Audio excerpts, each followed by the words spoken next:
Society in every state is a blessing, but government, even in its best state, is but a necessary evil, in its worst state an intolerable one. For when we suffer or are exposed to the same miseries by a government which we might expect in a country without a government, our calamity is heightened by reflecting that we furnish the means by which we suffer.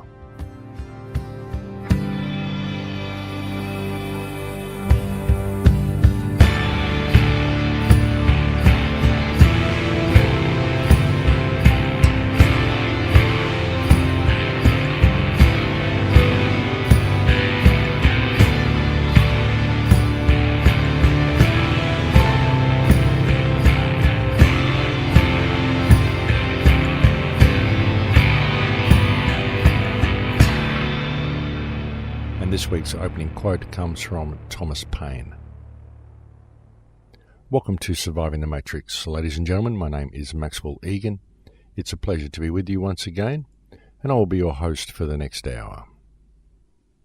Actually, let me change that. It's not really a pleasure to be here at all. In fact, ladies and gentlemen, because if the world was a good world and a decent world and an honest world and it was run by people of integrity, then there would be no need for me to be here. And though it is a pleasure to talk to you and to be able to bring information to you and to have a platform with which to do so, the situation that creates the need for me to be here is certainly one that is far from pleasurable. It just depends on your perspective, and isn't that just the way with everything? Have you ever wondered why the world remains in the state that it's in, folks? Have you ever wondered why so many people look at the world today and see the problems that we face and create organizations, and there are so many of these organizations now, and work for positive change, and how everybody that you meet in society knows the place is a mess and wants positive change and wants to make a difference and wants the world to go in a different direction. And yet, no matter how many people want this to occur and how many organizations are created, how many movements are created, how many funds are created, how much money is donated, who is voted in, who is voted out, what political parties are created, and how many steps are taken, that nothing ever changes, and the world just continues to go along in the same direction that it's always been going. And it's a direction which is leading towards the destruction of environment and the control of the people. And that is the most important thing, the control of the people. And you might think I'm overstepping the mark there and say, well, what about the environment? Well, if you can control the people, then that's how you destroy the environment or save the environment, because all of the damage that's being done on the planet is being done by people. And so the people are the most valuable resource and the most valuable thing that you need to control. And it's not just controlling them in a physical sense, but you need to control the perception of the people, what their perspective is, the ideas that they have, and the way they think about reality. And what happens in reality, folks? How has it got to the point where we have become so disconnected to the earth?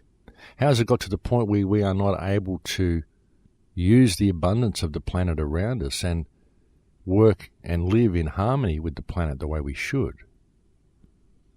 And what we find very often is that we restrict ourselves from doing this by our own actions, because everything we do is programmed, and every action that we take is programmed and predetermined. People may not realize that their actions are predetermined, but they are. Very often, even the actions of the environmentalists that are seeking to save the planet are predetermined actions, and by doing what they're doing, they're playing into the hands of the puppet masters.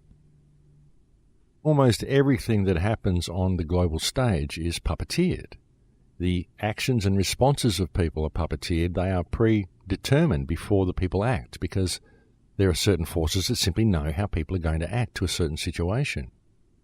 And that's why you need to try to think independently, folks, because that's the one thing they can't control, is independent thought, because almost everything else is puppeteered. And this is the way it's always been, folks. It's like a game of chess. And what it actually is a system known as Hegelian dialectic. And it was brought to us by a man by the name of Hegel, naturally. I've spoken to you about this on shows way back in 2009. And many people refer to it as problem, reaction, solution, but it's actually been around a lot longer than what people think. As I said, it's called Hegelian dialectic, and the true term isn't problem, reaction, solution. It's actually thesis, antithesis, synthesis. You create a thesis, then the crowd reacts and creates the antithesis, which synthesizes the new situation, which then becomes the new thesis for the next step. And that's the way they do it. And it's all pre-planned. And all you have to do is account for the way people are going to react and have things in place ready to accommodate those reactions. But always leading towards what you want to do, which was what you wanted to do in the first place. But you weren't able to do it because people would have noticed it, so you create a distraction, a scenario which brings about what you wanted to do, and it may appear to be completely unrelated to what you actually wanted, but it was all brought about by the original thesis. And this, in fact, is exactly what's happening in Queensland with the new so-called bikie legislation, because the bikies are the smokescreen. They are the thesis that is being used to create the antithesis, which didn't even really have to exist in the real world, because the antithesis in this case was simply the outrage that was demonstrated by the media, not that we could actually see any of it in our society. And that led to the synthesis, which was this new Vlad legislation, and the whole police state that is now built on the back of this legislation, which isn't actually aimed at bikers, it's aimed at any group of 3 or more people. And they do this on many, many levels, not just with things such as building the police state, but also with restricting your rights to be a human being and your rights to access the abundance of the world. Think about this scenario, for example. You could go in and decimate a piece of countryside and create all sorts of public attention because you've done so, and use that as a means to enact all sorts of legislation which prevents people from using the earth in any type of natural way that they normally would, or creating any type of living or sustainability or gathering any type of abundance from the earth as they would. Very often they're restricted via legislation which has been put in place because of the corporate rape which has previously occurred in a certain area. But of course the corporate rape occurred in the first place due to legislation that was put in place by governments which allowed it. And did they then use that corporate rape to create legislation to prevent that type of thing happening, which also just incidentally seemed to curtail all the freedoms of the people at the same time? And very often you'll find it's the green groups and the environmental groups that are speaking out about this destruction that are instrumental in helping this legislation come into being. And if you look at the world, the corporate rape continues. It just goes on behind the scenes a little bit more. And if people attempt to stop it, well, we have situations where the police intervene and prevent people from addressing the problem. And all you have to do is keep these responses localised, folks. Like if you create a situation in some local area, then a local green group intervenes to stop that destruction, and so it therefore addresses it in that local area. Then these people tend to be quiet about it, and it's allowed to continue somewhere else. But the people aren't able to access the abundance of the world because of the legislation that was put in place due to the actions of the people in protecting their own little personal habitat. And that's the thing, people are interested in protecting their own habitat and what's going on in their own backyard, but they're not looking at the bigger picture. And I think a lot of these responses are pre-programmed. I think they're pre-designed to happen exactly the way they happen and to create the situation that we're in right now. I think it's all been very much orchestrated. And it's orchestrated because our governments are essentially illegitimate, folks. They are. We don't have legitimate governments in any so-called democratic countries, and especially not here in Australia. And they're not legitimate governments for many reasons, not the least of which is because they are actually corporate entities. They are not proper democratically elected governments at all. They're puppet masters that are puppeteered by banking cartels that are put there, as I said, to appease the people while the wealth is slowly stolen from them. And if you think that's not true and you think, no, wait a minute, we do elect our leaders and we do elect our politicians to positions of power, yes, well, that's all very well, but do you select the people who you get to elect? And no, of course you don't. These people are put there for you to elect, and they are groomed for their job. And they all have a predetermined agenda, and all of them are bought and paid for, if not before they enter office, then very soon after. And think about it, folks. Think about all the protesting that there is, all the marches and all the rallies and all the issues that we're facing.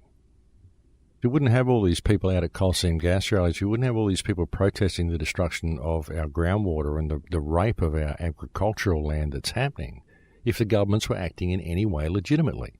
And they're not. And a lot of what we see against the governments and a lot of what we see against the current situations is controlled opposition. There was recently a rally in Australia about the new Vlad legislation that's come in. But again, it was controlled opposition because they weren't addressing the real situation. They were talking about people who'd been arrested, and there were lawyers there saying how they're going to be fighting for these guys' releases, but they're not seeing above the fiction. They're not addressing the fact that the entire Queensland government is guilty of sedition, is guilty of undermining the rule of law and attempting to subvert democracy in Australia, and should be dismissed. That's the issue in Queensland.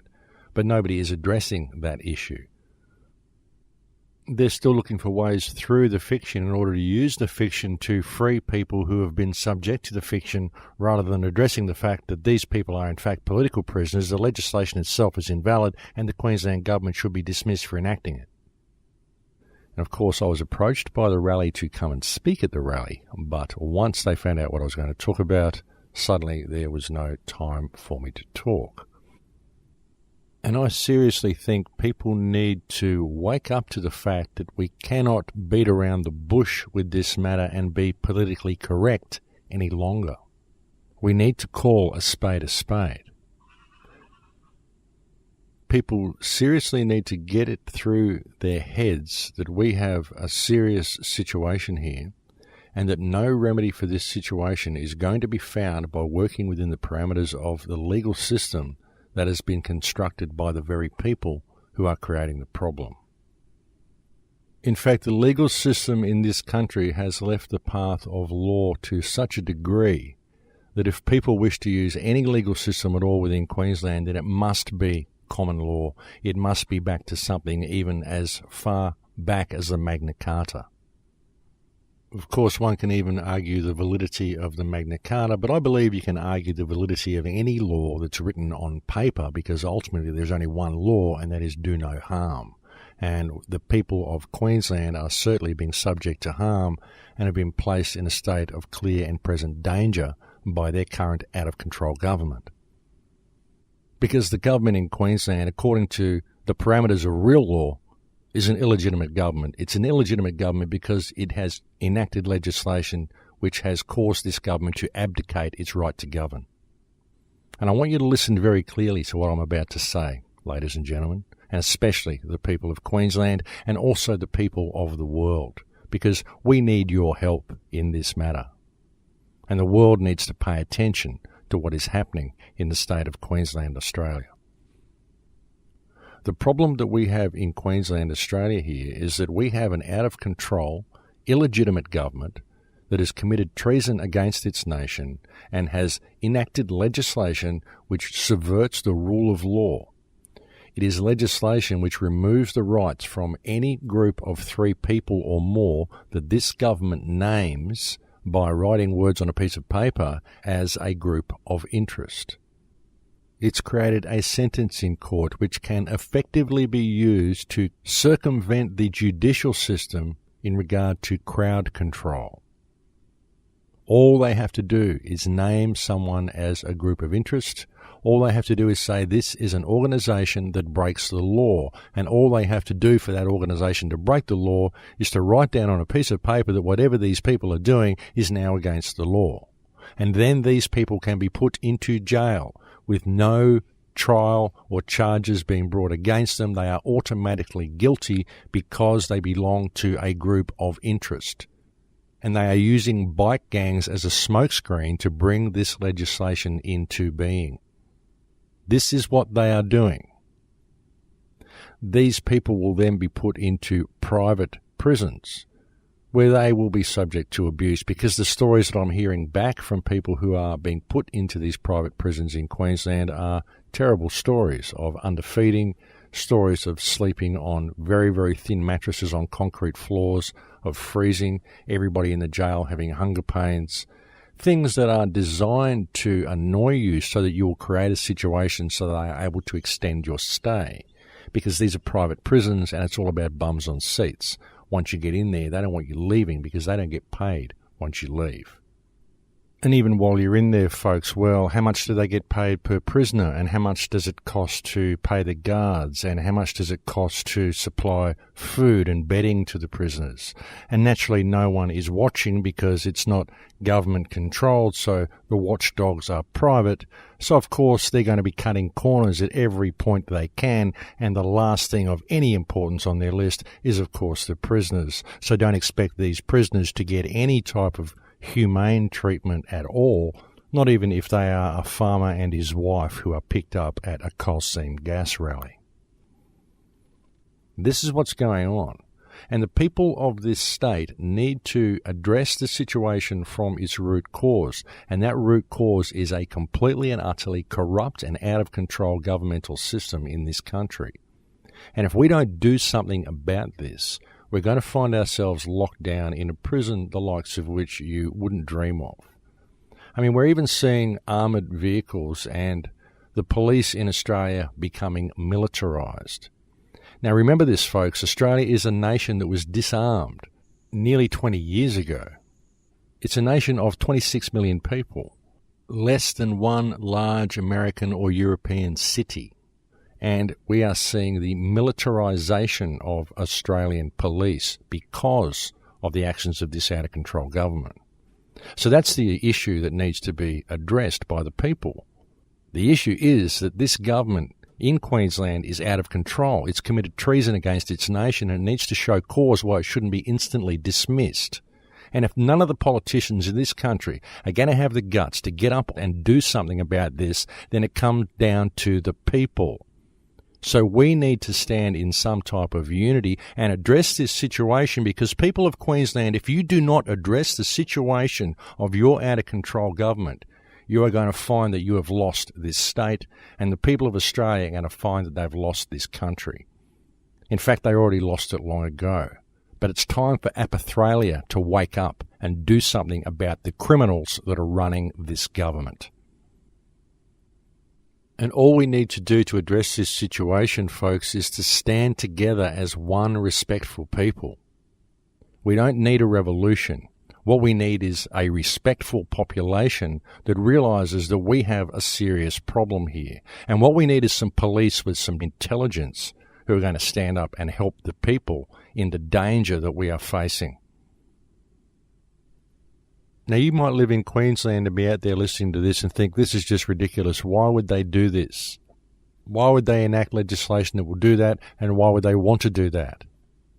And what you need to understand is that most of the Darling Downs, which is the food bowl of Australia, that's where most of Australia's food's grown. It's some of the most fertile farming land in the world. And this was sold, most of it, to China by the Bligh government. And this is earmarked for coal mines. This is what the big port is for, up in northern Queensland, where they're cutting a hole through the Great Barrier Reef to create a port for shipping massive amounts of coal out of Queensland. And this is going to be coming from the Darling Downs. And when people attempt to protest what's going on in the Darling Downs, they'll be seen as breaking the law. And you are going to have normal farmers and everyday people being locked into these private prisons in horrendous conditions because nobody stood up to what was passed off as anti-bikie legislation, when in fact it is not anti-bikie legislation at all. It is a means of circumventing the judicial system in regard to crowd control. That's what this legislation is. And look, I don't want to be the one bringing you this information, and I don't want to be the one spreading fear, but unfortunately this is the direction that we are going. This is what is happening, and all you have to do is look at the legislation. And don't just look at what's said, but look at what isn't said. Look how nebulous this legislation is and how all-encompassing it could be made to be. I mean, it is so ill-defined that this legislation can be used to control anybody in a group of 3 or more people who the government names as a group of interest. And that fact alone should be of interest not only to everybody in Queensland, but to everybody in Australia.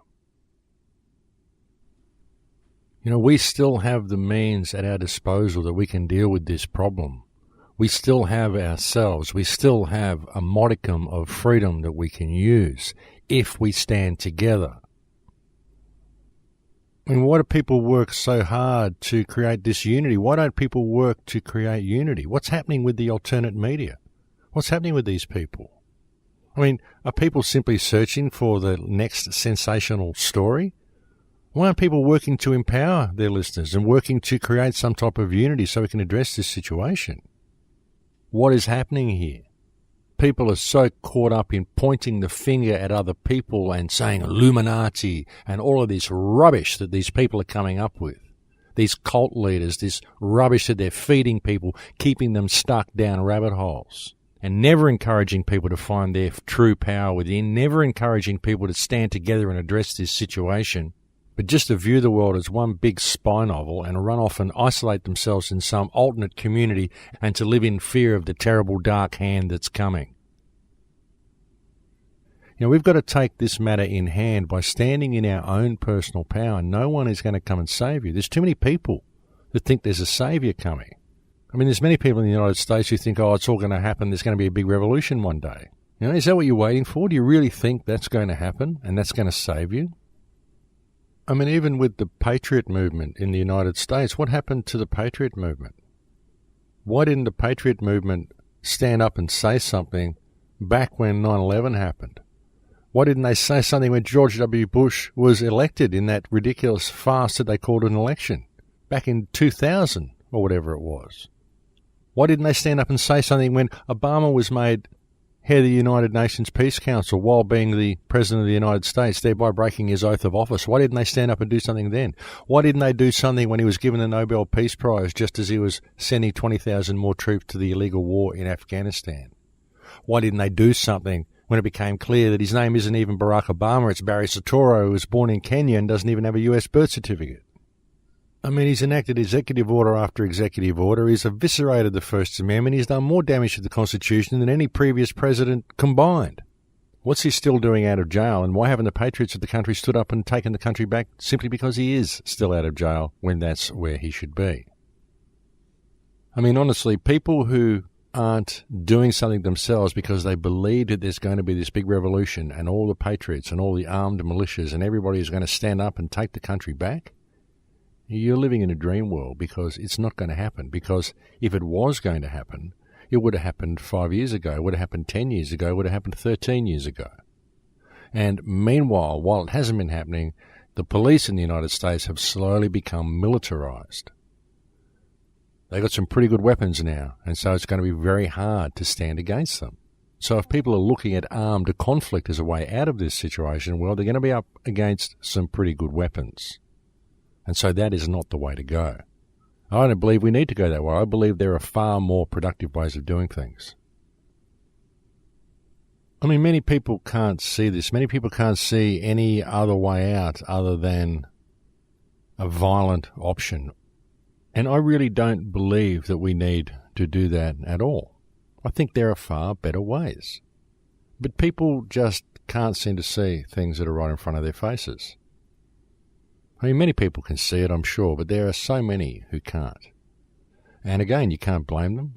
They're programmed to be this way. And when I say the things that I've said in this show, please, I'm not trying to insult the listeners of the show, but I've been so intense in the show today because I would really like the people of Queensland to wake up. I really want my countrymen to see the danger that they're in and the opportunity that they've got now to fix this problem. Because if they don't fix it, they're going to lose the opportunity. And I'd hate to see that happen. You know, people tell me that I come onto the shows and I always feel so calm after the show. And maybe I'm doing the wrong thing because I don't want to come on and calm people down. I mean, I present information to people in a calm manner because I don't want to scare people. I want to empower them with knowledge, but I also want to empower them into action. And so if the shows are calming people down too much, well, perhaps I need to change my tact. You know, I've done shows where I've spoken to you about mind control. I've done shows where I've spoken to you about predictive programming, cultivating the social pathogen, the three pathogens that infect the way we think, the social pathogen, the economic pathogen, the religious pathogen. I've spoken to you about the corrupt education system. I've spoken to you about the sigils and about the control mechanisms that are in place, the way buildings are shaped energetically. I've spoken to you about shamanism. I've spoken to you about all sorts of esoteric topics. I've done everything I can in an attempt to help people rediscover themselves and to view the world through different eyes, to see what's really happening here and to see how easily we could fix the situation. And that's what this whole show's been about right since the beginning. It's been about laying things clear for people to see and helping people step back and view the world from a different perspective, helping people discover themselves. That's the most important thing that you can do, is to discover yourself and respect yourself. Because when you respect yourself, you respect other people. And that's where the solution lies. When I can get angry the way I just did, I can rant and rave the way I just did, because sometimes it gets enormously frustrating that people just can't see that which is right in front of their faces.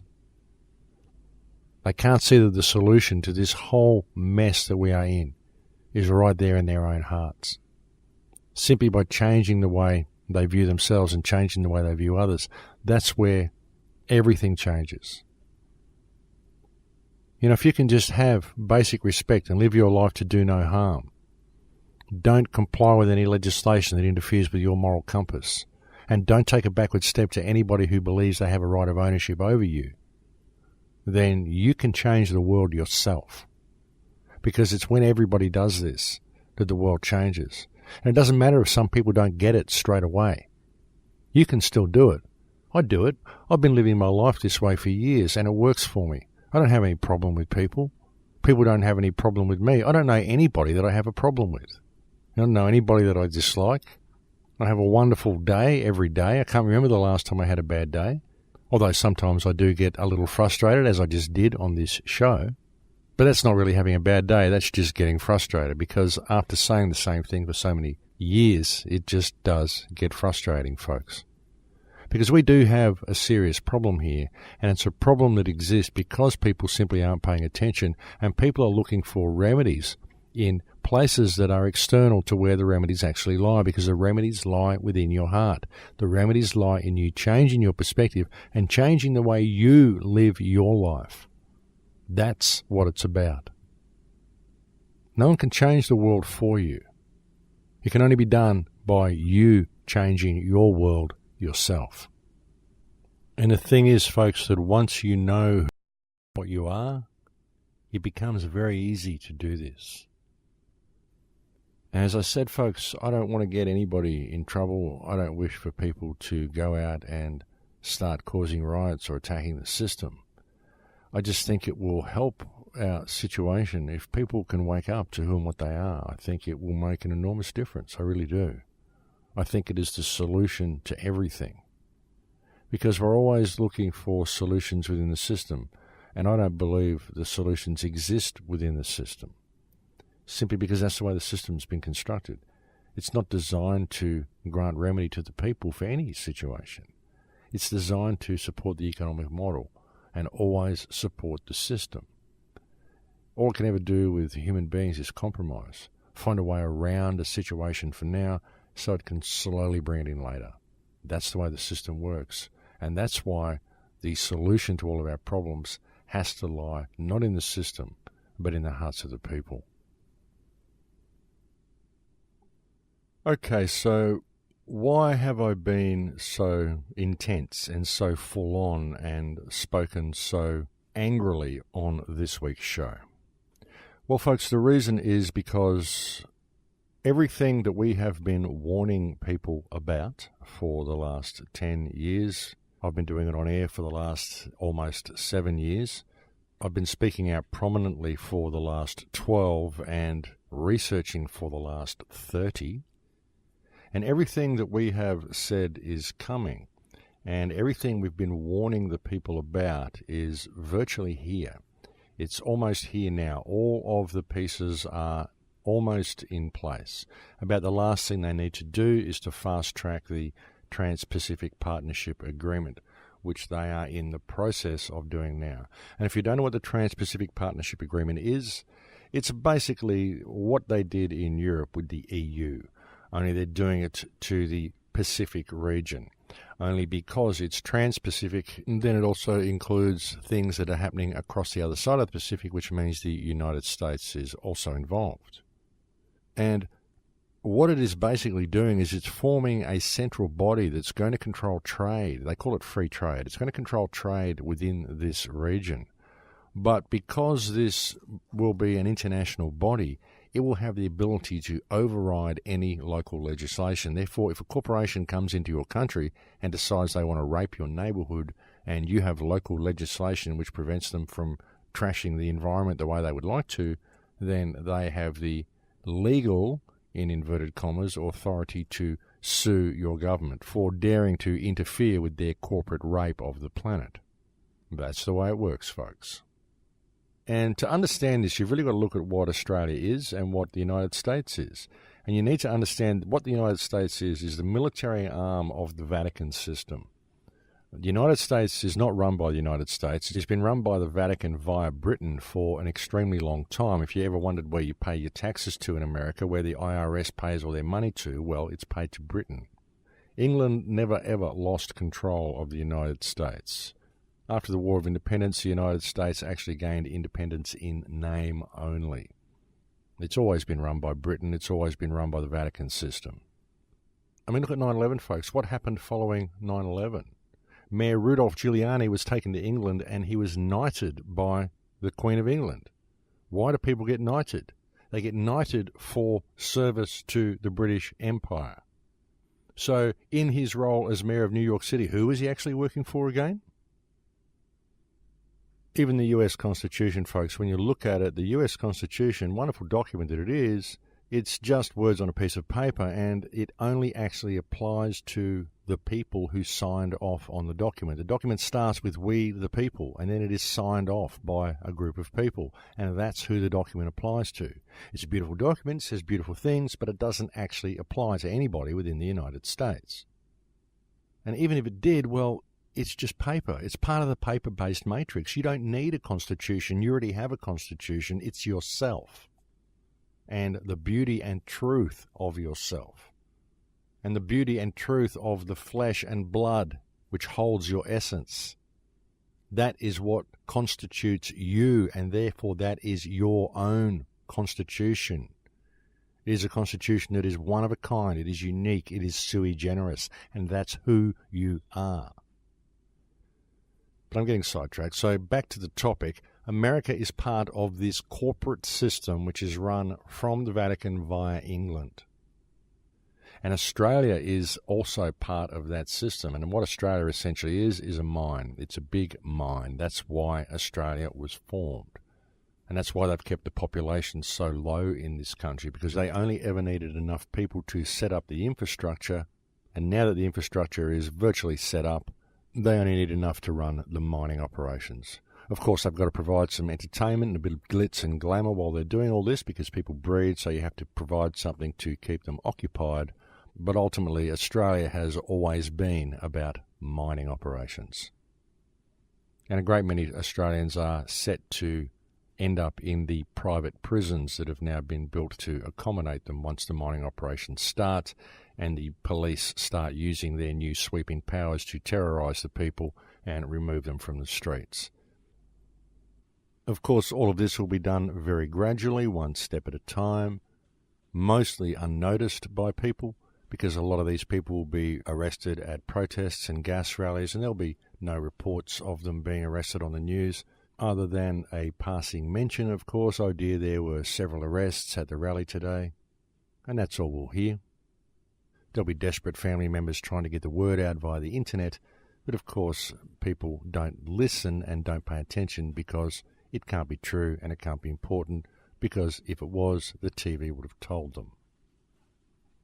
But of course, soon it's even going to be hard to do this now that the FCC has handed control of the internet over to a handful of companies who will, of course, control the bandwidth and probably outright block many, many websites. And this is in the pipeline right now, folks. Of course, it could still be stopped if we make enough noise about it, but I know it is in the pipeline. We've often heard about the death of net neutrality, and this is what it is. And it seems to be looming very close on the horizon, ladies and gentlemen. And while I mention that, folks, I will also mention that if you go to thecrowhouse.com, I've had a static IP for quite a long time. I urge you to go to the website and copy the static IP from the bottom of the homepage, copy and paste it to your browser, and then bookmark the website that opens so you can also access the Crow House via the IP address and not just the domain name. So if they do block the domain name, you will still be able to access the website via the IP, but I'm not sure if even having the IP address will help, because it may not be that they are actually blocking domain names. It may be that they are simply intending on limiting bandwidth to certain websites and certain servers. And so I think we're going to see some big changes to the internet as well. I also urge people, if they want to keep the information that I've put out, to go to the website and download all the MP3s of Surviving the Matrix, or download all the videos that I've made. I think it's good that people start gathering and collecting the information that they want now before many of the websites get blocked.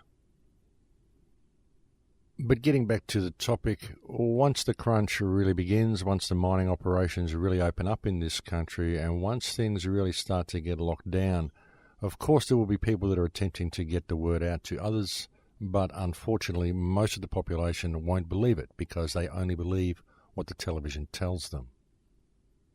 And that is indeed one of the biggest problems that we've got now. Even in trying to get this type of information out to people, people just won't listen because they really believe that if there was a problem, the television would tell them that there's a problem.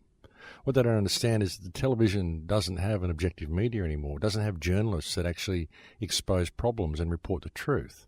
What the media has become is the propaganda arm of the government. It's the public relations arm of the government. That's all it is. It's just a mouthpiece for corruption. The whole purpose of modern television is to feed disinformation to people and to keep people trained to think a certain way and to keep them locked within a bubble of false and fictitious reality. That's the way it goes, folks. They've trained people to believe what the television tells them. You know, the TV world, the 2D virtual world that we get from the TV, people think this is reality, and they base their whole world view on what this little box in the corner of their room tells them. And most of it is complete and utter fabrication. Most of the news stories are complete and utter fabrication. I mean, just look at Sandy Hook, look at the Boston bombing, look at all of the stuff that we've been fed over the last few years. Look at 9/11. I mean, you can't believe anything that the television tells you, but unfortunately most people do, and this is what will be used to keep things smooth and keep things running behind the scenes. And they'll just gradually keep turning up the heat the way they've been doing for the last few years. But over the next couple of years, you're going to see a lot of people, you're going to see a lot of protesters disappearing, and people aren't going to hear about it. They're just suddenly not going to be there anymore. And you're going to find that many of these people have been locked up in jail. And the most disturbing part about it is, folks, is that the people that are doing it are Australians. It's Australian police that are doing this to fellow Australians because these people are so locked into the fiction and locked into this hierarchical control system that they believe it's real, and they will terrorise their countrymen because it says so on this piece of paper.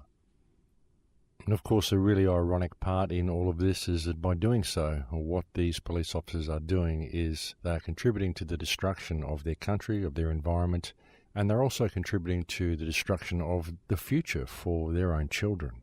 But they don't care because economically it's a good idea for them to do so. People are kept locked into the economic pathogen, controlled by the social pathogen. And of course, many of society will view this as all being necessary and all having to happen because the world has to get worse because the religious pathogen that infects their minds says so. People have been trained to believe that suffering is okay, suffering is good, suffering brings about redemption. But it's all okay, of course, because at the end of the day, Superman is going to come and save them. And it's all part of the control grid, folks. The social pathogen, the economic pathogen, and the religious pathogen that makes it all okay. People really have to get rid of these mindsets. They have to get rid of the programming that they've received via these three pathogens. People just have to start remembering who they are. They have to start waking up to themselves. You know, the reason I've been so full on today's show is because we've got a serious problem here, folks. We've got a bunch of criminals running this country, and the people of this state and the people of this country are about to suffer greatly at the hands of the scum that are running the country. Look at Tony Abbott. I mean, the Prime Minister of this country, he's cutting a hole through the Barrier Reef. They're even naming it Abbott Point. Now he wants to tear down the forests in Tasmania. The guy's a sociopath. He's got no regard for anybody. He's got no compassion for anybody. He's got the intellectual aptitude of a walnut. And if all of his personality defects weren't bad enough, the fact that he's a puppet who works for international banking cartels and panders to the needs of bloated environmental rapists like Gina Reinhardt spells a very, very bad future and a very dangerous future for the people of this country. And look, folks, if they're really doing all of this because it makes economic sense to do it, and they're really worried about the Australian economy, then why don't they do something and tell the Australian people about the huge oil find that happened in Coober Pedy? Because not that I support fossil fuel production, but we all drive motor cars, and using that oil find would get Australia out of all of its economic difficulties, and you could leave all of the coal in the ground, all of the trees in the ground, and all of the uranium in the ground, and all of the coal seam gas in the ground. We don't need any of it. So if the economy is in fact real and the government is truly concerned about the economy, then why don't they address things from a realistic perspective? And the fact is that they're not going to, and they're never going to, because they don't care to, because it's not about that.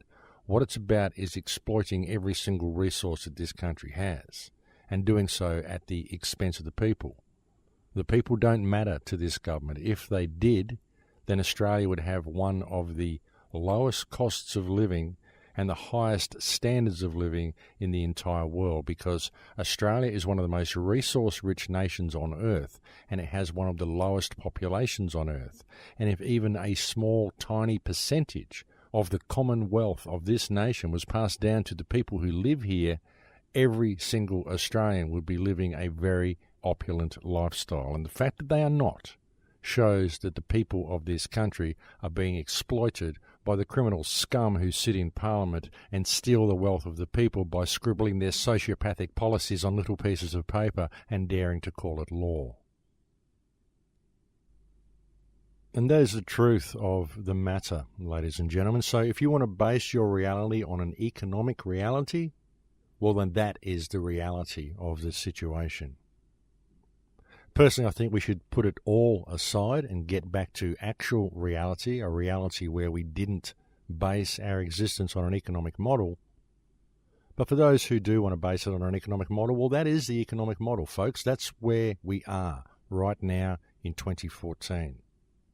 You're being ripped off. You're being ripped off by employees, people that you elect and put into positions of trust to manage your infrastructure for you, and what's happening is they're stealing from you. And because people are complaining about being stolen from so much, they are enacting legislation, they're calling it law, which they're using to remove your rights from you so they can keep stealing from you. That's what the Australian government is doing. And I challenge any politician to debate me on this issue. But the people of Australia don't care. It was nice to see the comments that I got to the video that I released asking Jared Blay, the Attorney General of Queensland, to show cause, but how much actual physical support do you think I got from the people of Queensland? Not a thing, folks, not a thing. Because these people don't care, and even the people who do care don't care enough to get up away from their computer screens or away from their televisions and actually do something. They don't care to actually start sending letters off themselves. They don't care to help try to fund some legal action against this criminal government and have them dismissed. I mean, even if it doesn't work, because you can't use their legal system against them, it's still going to bring public attention to this issue, and that's what we need. We need a lot of public attention brought to this issue. But people don't care to do that. They don't care to organise community meetings, public speaking events, ways of getting this message out to people, they just don't care. So why don't they care? Well, you look at the amount of fluoride in Queensland's water, and, well, there you go. That's why this state is so apathetic. That's why this country is so apathetic, because most of the population is fluoridated, and even though they see something may be of concern to them, they just forget about it. They don't really care about it, and they just continue to go about their business while their country is stolen from them, the world is destroyed around them, and they are slowly, one by one, family by family, dispossessed by the servants that they elected and put into positions of trust.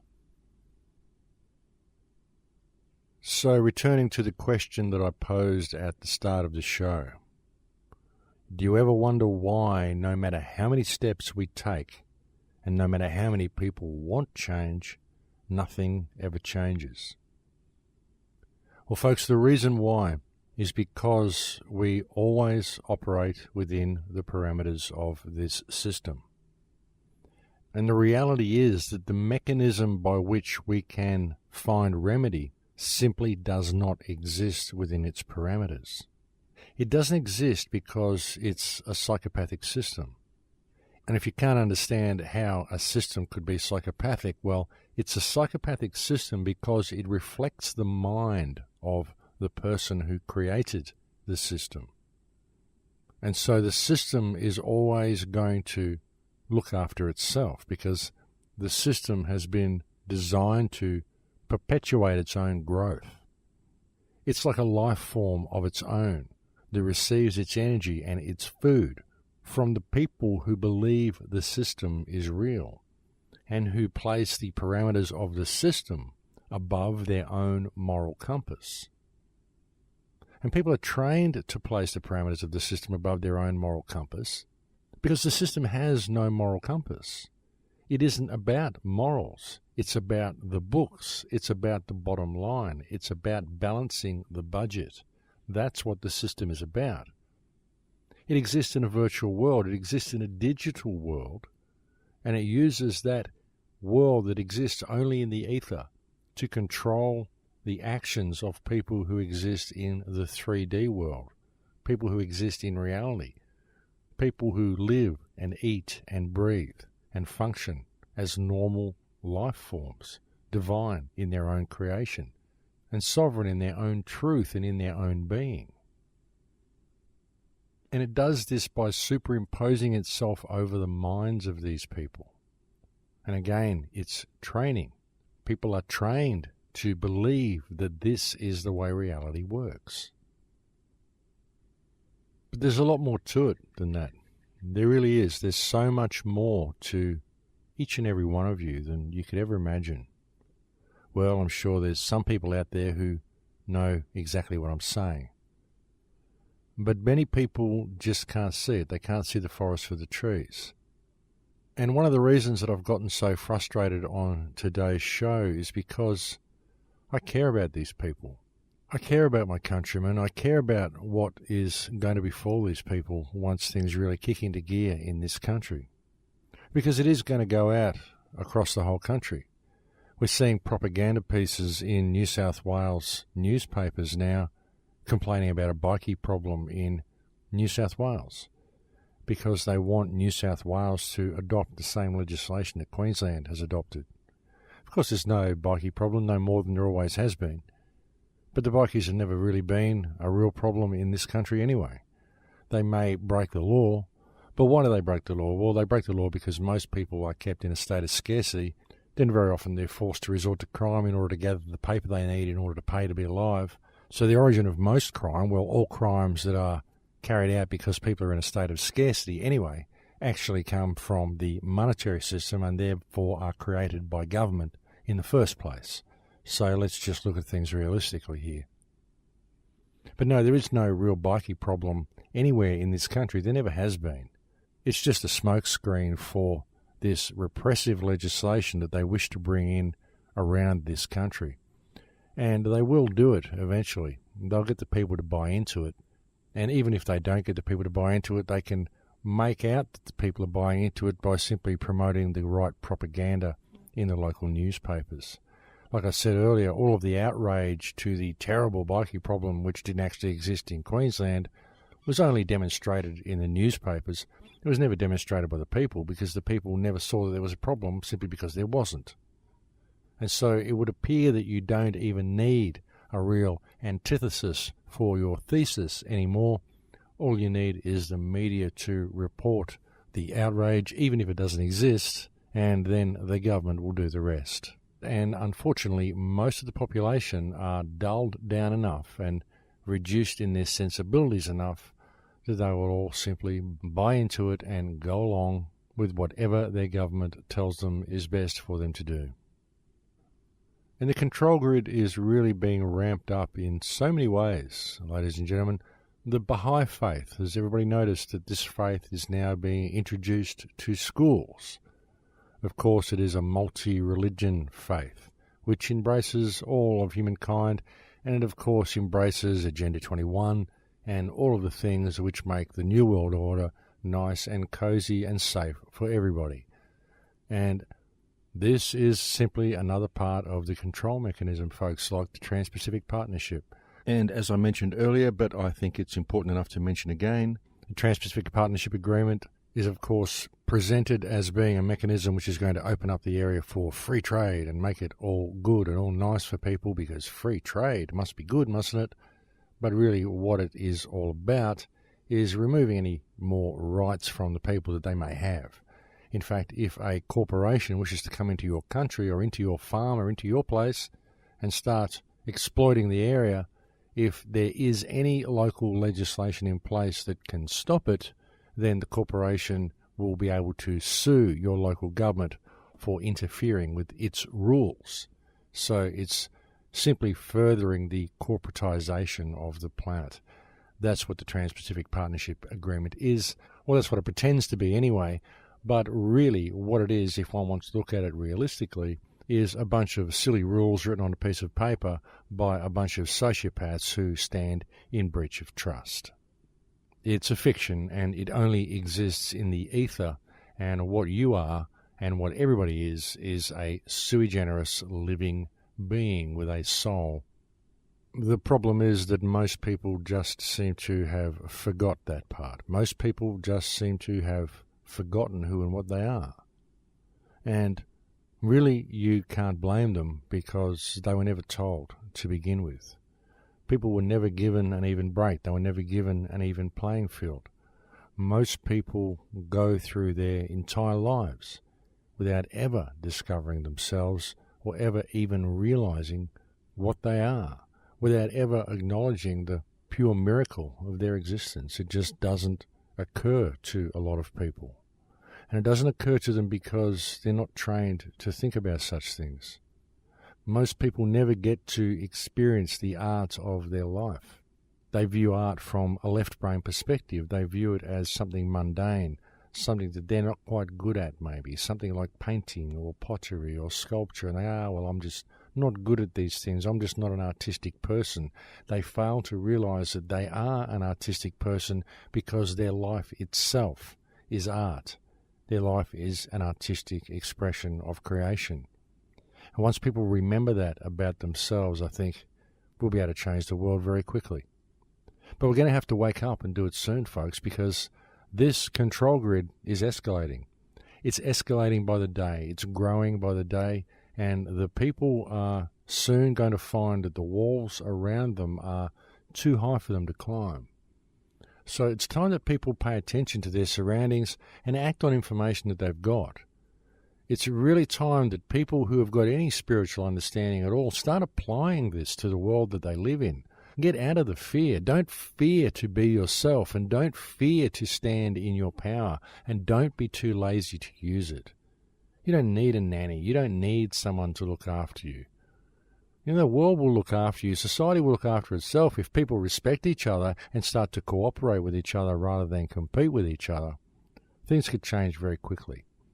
And I think that's where the key lies. We are literally all each other, my friends. We may be different and unique in ourselves, but we are precisely the same in our uniqueness. And once we realize that, I think things will change. And if we don't grab the opportunity soon, it's going to disappear from our grasp. So please, do pay attention to your surroundings and do get involved in your local community, because we need you to do so. The whole world needs you to do so. But that is it for me, ladies and gentlemen. I'm completely out of time now. Thank you to anybody who has ever made a contribution to the crowhouse.com or the Inlakesh Foundation. I actually have a Bitcoin link on the website now as well for people who wish to make contributions via Bitcoin. I'm actually able to accept Bitcoin contributions now. But that is it for me, folks. I'm completely out of time. Thank you for putting up with my ranting today, and I'll look forward to speaking to you again next week. Please do take good care until then. Inlakesh.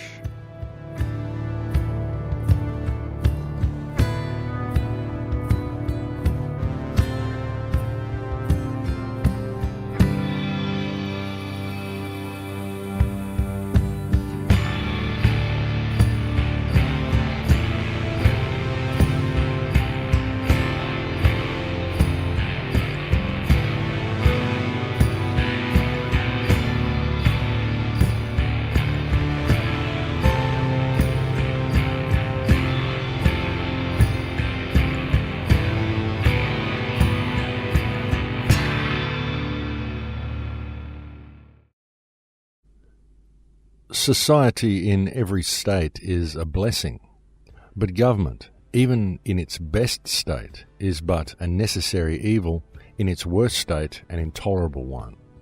For when we suffer or are exposed to the same miseries by a government which we might expect in a country without a government, our calamity is heightened by reflecting that we furnish the means by which we suffer.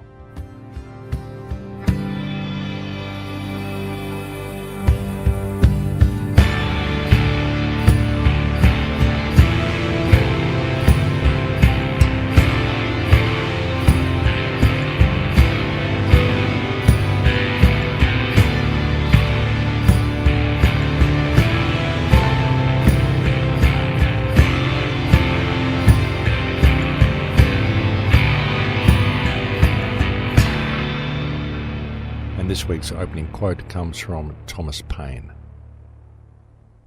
Welcome to Surviving the Matrix. Ladies and gentlemen, my name is Maxwell Igan. It's a pleasure to be with you once again, and I will be your host for the next hour. Actually, let me change that. It's not really a pleasure to be here at all. In fact, ladies and gentlemen, because if the world was a good world and a decent world and an honest world, and it was run by people of integrity, then there would be no need for me to be here. And though it is a pleasure to talk to you and to be able to bring information to you and to have a platform with which to do so, the situation that creates the need for me to be here is certainly one that is far from pleasurable. It just depends on your perspective, and isn't that just the way with everything? Have you ever wondered why the world remains in the state that it's in, folks? Have you ever wondered why so many people look at the world today and see the problems that we face and create organizations, and there are so many of these organizations now, and work for positive change, and how everybody that you meet in society knows the place is a mess and wants positive change and wants to make a difference and wants the world to go in a different direction. And yet, no matter how many people want this to occur and how many organizations are created, how many movements are created, how many funds are created, how much money is donated, who is voted in, who is voted out, what politic, and the true term isn't problem, reaction, solution, it's actually thesis, antithesis, synthesis. You create a thesis, then the crowd reacts and creates the antithesis, which synthesizes the new situation, which then becomes the new thesis for the next step. And that's the way they do it. And it's all pre-planned. And all you have to do is account for the way people are going to react and have things in place ready to accommodate those reactions. But always leading towards what you want to do, which was what you wanted to do in the first place. But you weren't able to do it because people would have noticed it, so you create a distraction, a scenario which brings about what you wanted to do, and it may appear to be completely unrelated to what you actually wanted, But it was all brought about by the original thesis. And this, in fact, is exactly what's happening in Queensland with the new so-called bikie legislation, because the bikies are the smokescreen.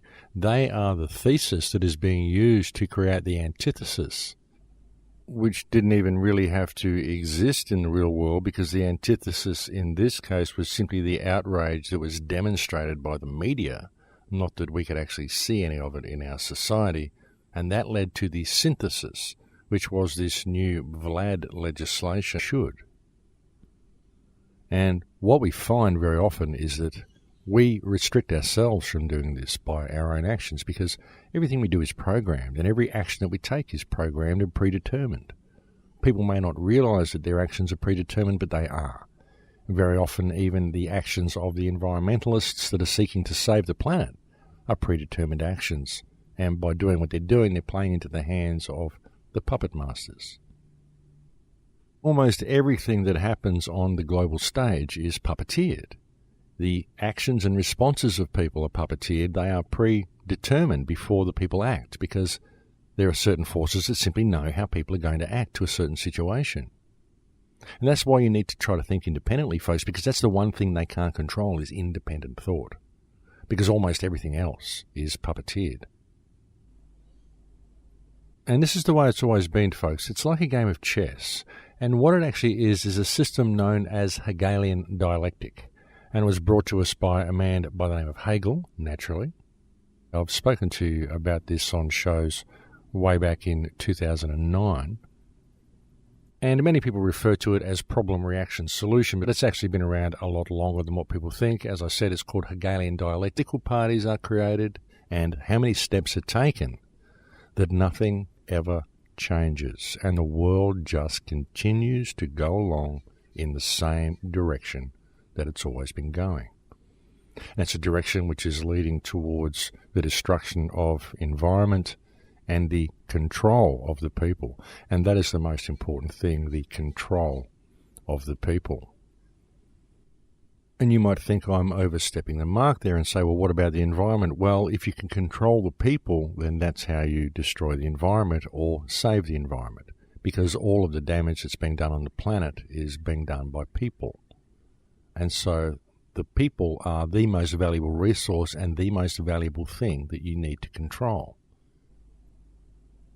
And it's not just controlling them in a physical sense, but you need to control the perception of the people, what their perspective is, the ideas that they have, and the way they think about reality. And what happens in reality, folks? How has it got to the point where we have become so disconnected to the earth? How has it got to the point where we are not able to use the abundance of the planet around us and work and live in harmony with the planet the way we